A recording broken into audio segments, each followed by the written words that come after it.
आपके favourite show सिर्फ तुम में आगे क्या होने वाला है, चलिए आइए बात करते हैं। एपिसोड में हम देखते हैं सुहानी के पापा उसको अंश के बंधन से आजाद कराते हैं और सुहानी बहुत ज्यादा खुश हो जाती है।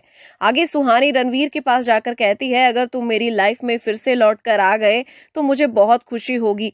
हमारे बीच बस एक ही दीवार है अंश, और वो भी पापा ने ठोकर मारकर तोड़ दी और मुझे सारे बंधनों से आजाद कर दिया है। अब मुझे सिर्फ तुम चाहिए।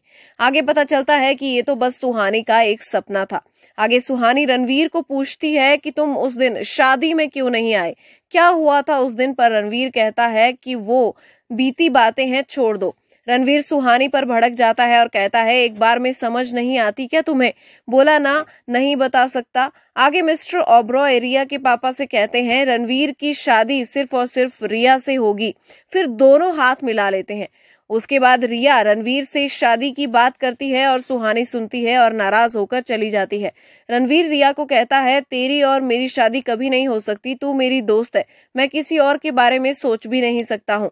उसके बाद अंश मिस्टर ओबरॉय के टेबल पर पैर रखता है और कहता है, मेरे बाप के कैबिन में आने से मुझे कोई नहीं रोक सकता।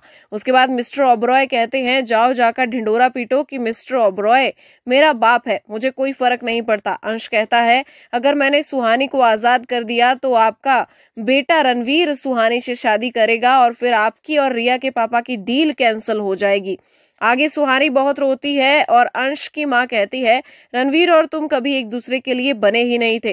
अंश को अपना पति मान ले बेटा, उससे बस प्यार की जरूरत है। और यहीं पर एपिसोड खत्म हो जाता है। ऐसे ही लेटेस्ट अपडेट्स के लिए बने रहिए हमारे साथ।